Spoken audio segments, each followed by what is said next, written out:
کہتے ہیں کہ نبی نے ارشاد فرمایا 7 چیزیں ایسی ہیں جو تمہیں ہلاک کر دیں گی، جو تمہیں برباد کر دیں گی، جو تمہاری نسلوں کو مٹا دیں گی۔ 7 چیزیں ایسی ہیں جو تمہاری نسلوں کو مٹا دے گی، تمہارے گھروں کو برباد کر دے گی۔ 7 چیزوں سے ضرور بچا کرو۔ صحابہ نے عرض کیا یا رسول اللہ وہ 7 چیزیں کیا ہے؟ کیا پوچھا؟ زور سے بولو، وہ 7 چیزیں کیا ہے؟ تو نبی نے سب کا نام لے لے کر شمار کیا، الشرک باللہ والسحر واکل الربا واکل مال الیتیم الی آخر الحدیث۔ پیغمبر نے فرمایا پہلا نمبر اللہ کے ساتھ کسی کو شریک ٹھہرانا، دوسرا نمبر کسی مسلمان کو برباد کرنے کے لیے جادو سیکھنا سکھانا، تیسرا نمبر کسی غریب مسلمان کی مدد نہ کرنا، ان کی غربت کی وجہ سے ان کو پیسہ دے کر رشوت لینا، چوتھا نمبر کسی کمزور مسلمان کی زمین پر ناجائز قبضہ کرنا، ان کے مال کو چھین کر کھانا، پانچواں نمبر کسی مسلمان کا ناحق خون بہانا، چھٹواں نمبر دین کی بات آ جائے تو پیٹھ دکھا کر بھاگنا، ساتواں نمبر پاک دامن مرد یا عورت پر جھوٹا الزام لگانا۔ یہ 7 چیزیں ایسی ہیں جو تمہیں ہلاک کر دیں گی، تمہیں برباد کر دیں گی۔ اس لیے شرک سے بچا کرو، جادو سے بچا کرو، رشوت سے بچا کرو، مسلمانوں کی زمین پر ناجائز قبضہ سے بچا کرو، ناحق خون بہانے سے بچا کرو، دینی معاملے میں پیٹھ دکھانے سے بچا کرو، اور کسی مسلمان پر چاہے مرد ہو یا عورت الزام لگانے سے بچا کرو۔ ہاتھ اٹھا کر بولو سبحان اللہ۔ بابو لوگ ابھی آپ نے 2 حدیث سنی، سینے میں اللہ کا خوف پیدا کیجئے۔ ادھر دیکھیے، قسم خدا جس مسلمان کے سینے سے اللہ کا خوف نکل گیا یا تو وہ مرنے سے پہلے گمراہ ہو کر مرے گا یا تو وہ کافر کی موت مرے گا۔ اگر تم چاہتے ہو کہ تمہارا خاتمہ ایمان پر ہو، کس پر ہو؟ زور سے بولو، ایمان پر ہو، تو ہر وقت سینے میں اللہ کا خوف قائم رہے۔ جو اللہ سے بے خوف ہوا یا تو مرنے سے پہلے خطرہ ہے کہ گمراہ ہو کر مرے گا، یا تو خطرہ ہے کہ کافر ہو کر مرے گا۔ آپ چاہتے ہو خاتمہ بالخیر نصیب ہو تو اللہ تعالیٰ کا خوف رکھو، نماز پڑھو، روزہ رکھو، برائیوں سے بچو۔ ابھی تو میں نے آپ کو 2 حدیث سنائی، اجازت دیجئے تو ایسی حدیث سنانے جا رہا ہوں کہ کلیجہ دہل جائے گا اور اپنی بربادی کا کارن سمجھ میں آئے گا۔ زور سے بولو، اپنی بربادی کا کارن۔ یہ آج جو ہمارے گھروں میں آگ لگی ہے، یہ آگ لگنے کی وجہ کیا ہے؟ آج جو ہم برباد ہو رہے ہیں، ہمارے بربادی کی وجہ کیا ہے؟ اس حدیث کو سنیے تو قسم خدا میرے پیغمبر کا علم غیب بھی آپ کو معلوم ہوگا اور اپنی زندگی کی بربادی کا کارن بھی معلوم ہوگا۔ اجازت دیجئے تو میں حدیث سناتا ہوں۔ اٹھک بیٹھک مت کرو بابو، جوتا جہاں ہے وہیں رہنے دو۔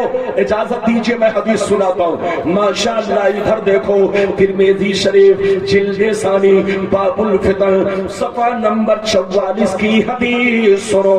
عن علی بن ابی طالب رضی اللہ تعالی عنہ قال قال رسول اللہ صلی اللہ تعالی علیہ وسلم اذا فعلت امتی 15 خصلة حل بها البلاء قیل وما هي یا رسول اللہ فقال اذا كان المغنم دبلا والامانة مغنما والزکاة مغرما وأطاع الرجل زوجته وابقى امه وبر صديقه وشفى اباه وارتفعت الاصوات في المساجد وكان زعيم القوم ارسلهم واكرم الرجل عن خوف الشر وشربت الخمور ولبس الحرير واتخذت القينات والمآزف ولعن آخر هذه الأمة أولا. زور سے بول دو سبحان اللہ. یہ بچہ کیوں اٹھا؟ اس کو پکڑ کر بیٹھا. میری تقریر میں مچھر بھی پر نہیں مارتا. مچھر بھی جانتا ہے کہ ربانی صاحب کرسی پہ بیٹھ گئے ہیں، لیکن اگر مچھر اڑنے لگے تو سمجھو کہ ربانی صاحب یہاں سے چلے گئے. اجازت ہے؟ جلدی بولو اجازت ہے. بالکل ادب سے بیٹھے. میں نے ابھی آپ کو حدیث سنائی، مطلب سنو بابو، کلیجہ ہل جائے گا. قسم خدا، ہماری ماں بہن آپ لوگ بھی حدیث کا مطلب دل میں اتاریے اور آپ بھی عمل کیجئے. اسلام کے قانون میں جیسے مرد داخل ہے ایسے عورتیں بھی داخل ہیں. میری طرف بالکل ادب سے بیٹھے، مطلب سنے.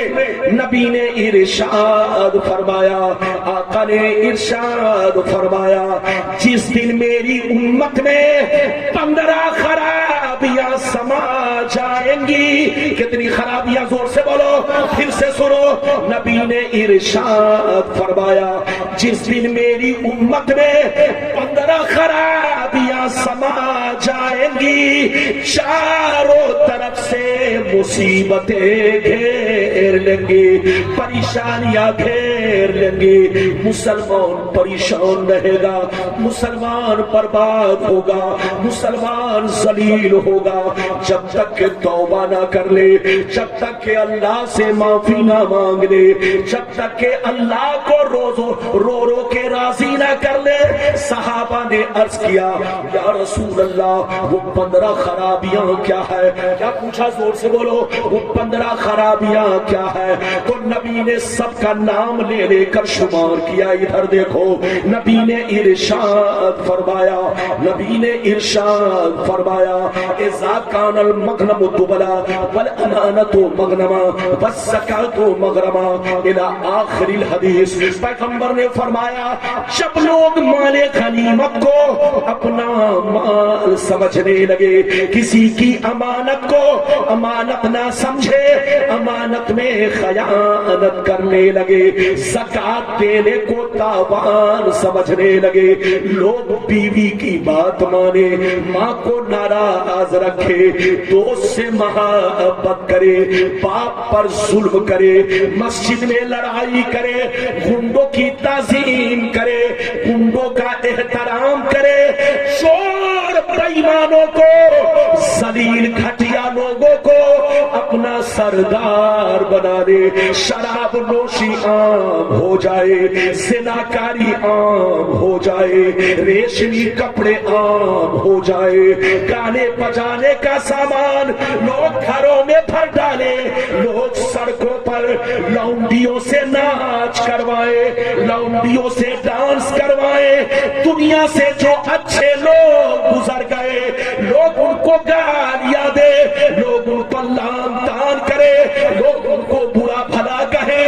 جس دن یہ 15 خرابیاں میری امت میں سما جائے گی، چاروں طرف سے مصیبتیں گھیر لیں گی. کتنے لوگوں نے حدیث سن لیا؟ ہاتھ اٹھا کر بولو سبحان اللہ. ہمارے بابو ناراض مت ہونا، تو نے غلطی کی ہے، اس کی سزا ہے.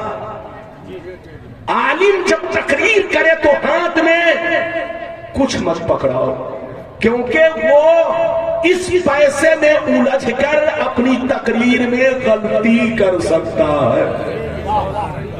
زور سے بولو. آپ کو اگر عالموں کو انعام دینا ہو تو قدموں میں ڈال دیا کرو، یا دوسرے عالم کی بارگاہ میں مصافحہ کر لیا کرو. لیکن ہاتھ میں کبھی مت پکڑانا.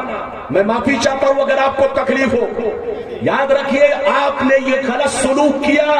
میں حدیث کا مطلب سمجھا رہا ہوں اور آپ نوٹوں میں مجھ کو الجھا رہے ہیں. کہ ربانی صاحب الجھو تاکہ تمہاری تقریر میں کہیں سے خطا ہو جائے. لیکن مولانا ربانی کو اللہ نے ہمیشہ بچایا ہے. اس محبوب اکبر کا ہمیشہ مجھ پر فضل و کرم رہتا ہے اور میں ہمیشہ اس کے سایہ کرم میں رہتا ہوں. ہر آن ہر پل ہر وقت اسی محبوب اکبر کا مجھ پر خاص فضل و کرم ہے. میں نے آپ کو کئی حدیث سنائی, جلدی بولو. 3 آپ نے سنی. نبی نے کیا کہا پھر سے بولو. نبی نے فرمایا کتنی خرابیاں, زور سے بولو. 15. آپ سینے پر ہاتھ رکھ کر بتاؤ آج ہمارے اندر 15 ہے کہ 15 سے زیادہ ہے. بولو 15 سے زیادہ ہے. نبی نے صرف 15 کا ذکر کیا کہ 15 خرابیاں مسلمانوں میں اگر سما گئی, جن خرابیوں کا حدیث میں تذکرہ آیا جس کو میں نے آپ تک پہنچایا. ادھر دیکھیے, مسلمان برباد ہونے لگے گا, مسلمان ذلیل ہونے لگے گا. آج تو ہمارے اندر 15 سے زیادہ خرابیاں ہے. تو اب بتاؤ ہماری بربادی کا حال کیا ہوگا. میری طرف دیکھو, آج لوگ کہتے ہیں کہ ہم مسلمان ہیں. قسم خدا لوگوں نے مسلمان کا مطلب غلط سمجھ رکھا ہے. لوگ سمجھتے ہیں جس کا نام عبداللہ ہے وہ پکا مسلمان ہے, جس کا نام محمد ہے وہ پکا مسلمان ہے, جس کا نام عبدالستار ہے وہ پکا مسلمان ہے, جو مسلم گھرانے میں پیدا ہو گیا وہ پکا مسلمان ہے. چاہے 420 کرے, چاہے غنڈہ گردی کرے, چاہے دن بھر میں 10 بوتل شراب پیے, چاہے لوگوں کی زمین پر ناجائز قبضہ کرے, یا اپنے پڑوسیوں کو گولی اور پستول دکھایا کرے, یا پڑوسیوں کے سامنے سینہ تان کر چلے, نام عبداللہ ہے تو پکا مسلمان ہے. یہ تم غلط فہمی میں ہو. نام کا درجہ بعد میں ہے. ادھر دیکھو, اعمال صالحہ کا درجہ پہلے ہے, نام کا درجہ بعد میں ہے, ایمان کا درجہ پہلے ہے. مسلمان کس کو کہتے ہیں؟ ادھر دیکھو, مسلمان اس کو کہتے ہیں جس کی ظاہری زندگی اسلام کے مطابق ہو. زور سے بولو. مسلمان اس کو کہتے ہیں جس کی ظاہری زندگی اسلام کے مطابق ہو. مسلمان اس کو کہتے ہیں جس کا چہرہ اسلام کے مطابق ہو, جس کا کپڑا اسلام کے مطابق ہو, جس کے بیٹے اسلام کے مطابق ہو, جس کی بیٹیاں اسلام کے مطابق ہو, جس کے گھر کا ماحول اسلام کے مطابق ہو. مسلمان اس کو کہتے ہیں کہ گفتگو سن کر آدمی پہچان لے یہ مسلمان کا بچہ ہے, کردار دیکھ کر پہچان لے یہ مسلمان کا بچہ ہے, وضاقتہ دیکھ کر پہچان لے یہ مسلمان کا بچہ ہے. مسلمان اس کو کہتے ہیں جو 5 وقت نماز کا پابند ہو. مسلمان اس کو کہتے ہیں جو بے حیائی سے دور رکھتا ہو. مسلمان اس کو کہتے ہیں جو شراب کی بھٹیوں سے دور رکھتا ہو. مسلمان اس کو کہتے ہیں جو اپنی ماں بہنوں کو پردے میں رکھا کرتا ہو, بے پردگی اور بے حیائی سے بچتا ہو. مسلمان اس کو کہتے ہیں کہ اس کا کردار اور کیریکٹر دیکھنے کے بعد آدمی فوراً کہتے یہ نبی کا غلام جا رہا ہے, یہ نبی کا دیوانہ جا رہا ہے, یہ غوث اعظم کا مرید جا رہا ہے.